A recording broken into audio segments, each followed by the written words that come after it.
गर्मी की लंबी छुट्टियां प्रारंभ हो चुकी थी। मेरे कुछ मित्रों ने इन गर्मियों की छुट्टियों में कश्मीर जाना तय किया और इस प्रस्ताव को सबसे अधिक समर्थन मैंने दिया।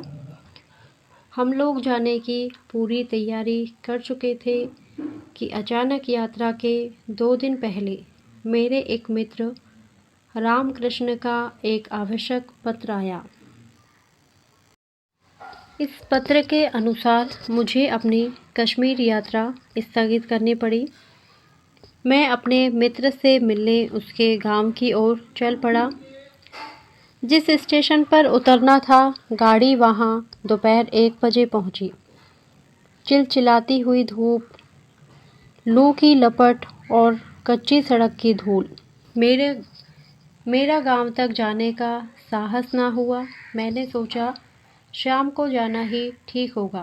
तांगे वाले कम थे और उतरने वाले और भी कम। तांगे वाले सवारी लेकर चल पड़े।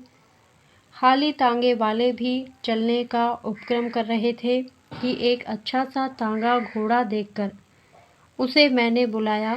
तांगे वाले ने आकर सलाम किया। मैंने कहा, देखो भाई, मुझे गांव जाना है, पर मैं अभी इस धूप में ना जाऊंगा। शाम को 5 बजे के करीब जाऊंगा। तुम ठहरोगे? हाँ हुजूर, ठहरूंगा। किराया क्या होगा? हुजूर, जो आप खुशी से दे दें। खुशी की बात नहीं, रेट क्या है वह बतलाओ। 23 मील है ना हुजूर, आप दूसरों से पूछ लीजिए। 5 रुपये पूरे तांगे के होते हैं, फिर चाहे एक सवारी हो या 3। पर मैं तो इतना ना दूंगा। इसलिए तो मैंने कहा कि आप खुशी से जो दे दीजिए हुजूर। मैं उसे कुछ पैसे देकर वेटिंग रूम चला गया। शाम के 6 बजे हम लोग खा पीकर और खाने का कुछ सामान साथ रखकर गांव की ओर रवाना हुए।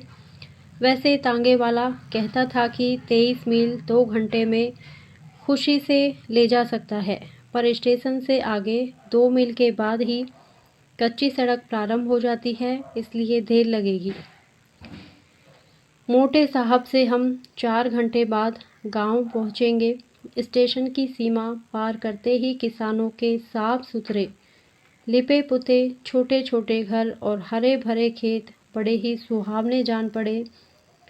7 भी न बज पाए थे कि पूर्ण चंद्र ने सहस्त्रों घड़े दूध पृथ्वी पर उंडेल दिया। दिन की लू अब ठंडी हवा में परिवर्तित हो चुकी थी। हम इस सुहावने दृश्य को देखकर मैदान में पहुंचे। अब रास्ते में दोनों ओर खाली मैदान था। दूर पर एक आध पेड़ निर्जन में ऐसा खड़ा था जैसे किसी की प्रतीक्षा कर रहा हो। मैंने सोचा, चांदनी रात की वह आभा एक साथी के अभाव में उतनी सुखदायी न हो सकेगी जितनी होनी चाहिए। मैंने तांगे वाले से पूछा, जो धीरे धीरे कुछ गुनगुना रहा था, कितने मील आ चुके हैं हम लोग? अभी हुजूर, कुल 7 मील ही तो आए हैं। और फिर वह जरा जोर से गा उठा, हम फिर से वतन अपना स्वाधीन बना लेंगे। मैंने जरा सतर्क होकर तांगे वाले की ओर देखा। खद्दर का कुर्ता और गांधी टोपी उसके सिर पर थी। मैंने सोचा, इसलिए तो यह स्वाधीनता के गीत गाता है। मैंने तांगे वाले से पूछा, कितने दिनों से तांगा हाँकते हो तांगे वाले? हुजूर, कोई 5 साल हुए। किसी की नौकरी करने से यह अच्छा है, तबीयत हुई जोता, ना तबीयत हुई बैठे रहे। किसी की ताबेदारी नहीं, अपने मन का राज है। सामने चलकर नदी थी। नदी का पुल पार करते ही तांगे वाले ने तांगा रोक दिया। बोला, हुजूर, यहाँ जरा आराम कर लीजिए। नदी का पानी बहुत साफ और मीठा है। कहते हैं कि सन 57 के गदर में तात्या टोपे दुश्मनों की सेना को चीरते हुए यहीं से नदी के पार चला गया। तात्या टोपे? मैंने मन में सोचा, इसे इतिहास का भी कुछ ज्ञान है। तांगे वाला फिर बोला, हाँ हुजूर, तात्या टोपे नदी के पार जाना चाहता था। फिरंगियों की सेना ने उसे चारों ओर से घेर लिया था। फिर भी हुजूर वह इतना तेज, इतना फुर्तीला था कि 4-5 बड़े-बड़े फिरंगी अफसरों के सामने से निकल गया, अपनी सेना समेत, और उसका कोई कुछ भी ना कर सका। मुझे तांगे वाले के मुंह से इतिहास की कहानी बड़ी रोचक लगी। मैं जानता था कि आखिर इस तांगे वाले के मन में क्या है। मैंने पूछा, फिर क्या हुआ? और मैं तांगे से उतरकर उसके पीछे पीछे चला। वह बोला, सन 57 के गदर में अगर हिंदुस्तानियों में एका होता तो पासा ही पलट जाता, पर तकदीर और फूट जो ना कराए सो थोड़ा। मौलवी अहमद शाह और तात्या टोपे सरीखे देशभक्त वीरों को भी हमी में से धोखेबाज लोगों ने धोखा देकर दुश्मनों के हवाले कर दिया। खून खौल उठता है हुजूर यह बात सोचकर। मैंने पूछा, तुम पढ़े लिखे हो? तांगे वाला उत्साह के साथ बोला, बहुत कम हुजूर, हिंदी अच्छी तरह पढ़ लिख लेता हूँ, अंग्रेजी भी थोड़ी जानता हूँ, पर हुजूर जब से 57 के गदर का इतिहास पढ़ा और यह जाना कि फिरंगी कैसे आए और कैसे फैल गए सारे हिंदुस्तान में, यह जाना, तब से हुजूर बदले की भावना से रात दिन जलता रहता हूँ। सरकारी नौकरी इसलिए नहीं की, मेरा बाप डीसी की अर्दली में था, मुझे वह जगह मिल रही थी, मैंने ठोकर मार दी। माँ बाप नाराज हो गए तो घर छोड़ दिया, तब से यहाँ हूँ, यहाँ तांगा चलाता हूँ, पर तांगे पर भी किसी साले फिरंगी को बैठाकर तांगा ना हाँकूंगा। क्यों? फिरंगी को न बैठाने की कसम क्यों खाली है? सारे हिंदुस्तान में गदर के समय इन फिरंगियों ने क्या कम जुल्म किए हैं। गांव के गांव जला दिए, औरतों को बेइज्जत किया, निरपराध लोगों को तोपों के मुंह में बांधकर उड़ा दिया। फिर सन 57 की दूर की बात जाने दीजिए, अभी ही की बात है, पंजाब में उन्होंने क्या कम किया है। जलियांवाले बाग को कौन भूल जाएगा?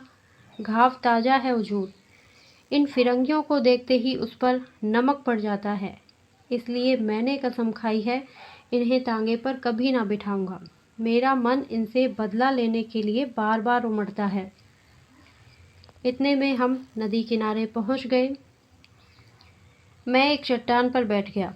पास ही एक दूसरी चट्टान पर तांगे वाला खड़ा था। उसने लोटा भरकर पानी लाकर मेरे पास रखा। मैंने कहा, नहीं जी तांगे वाले, मैं तो नदी पर ही हाथ मुँह धोऊंगा, पर हाँ, तुम्हारे विचार तो क्रांतिकारियों जैसे हैं। तुम्हारा नाम क्या है? किसी क्रांतिकारी को जानते हो?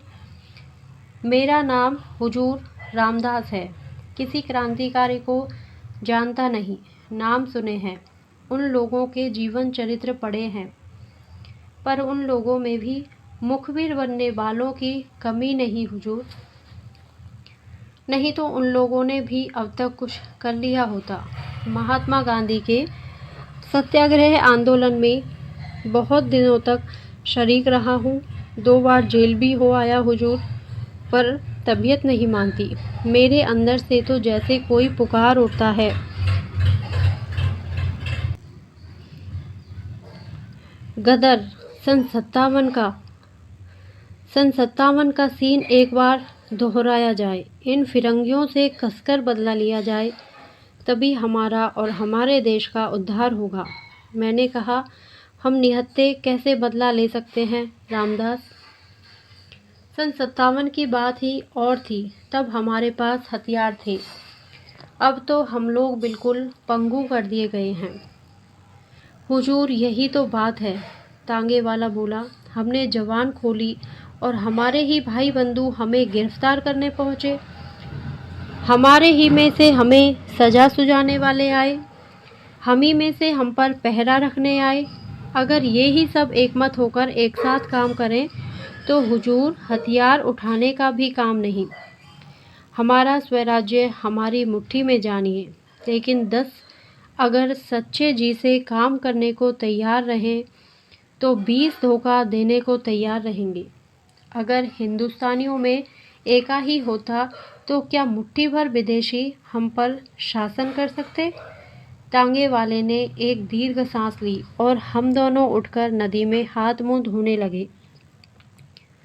इसी समय बड़े ही करुण स्वर में किसी के गाने की आवाज़ आई। हम गरीबों का खुदा नींद में सोया होगा, हम गरीबों का। थोड़ी देर बाद जिधर से गाने की आवाज़ आई थी उधर से बिलख बिलख कर रोने की आवाज़ आने लगी। मैं चौंक कर देखने लगा। तांगे वाले ने बतलाया, हुजूर यह एक पगली है, कभी कभी इधर दिख जाती है और अक्सर रात के समय गाती है, कभी रोती है कभी हंसती है। कहते हैं सन 57 के गदर के समय सम्राट बहादुर शाह को जब कैद किया था और उनके शहजादों को मार डाला था, तब उनके महल में कुछ बेगमें कीमती जेवर इत्यादि छीन लेने के बाद दर दर फिरने के लिए छोड़ दी गई थी। यह पगली उन्हीं में से कोई है।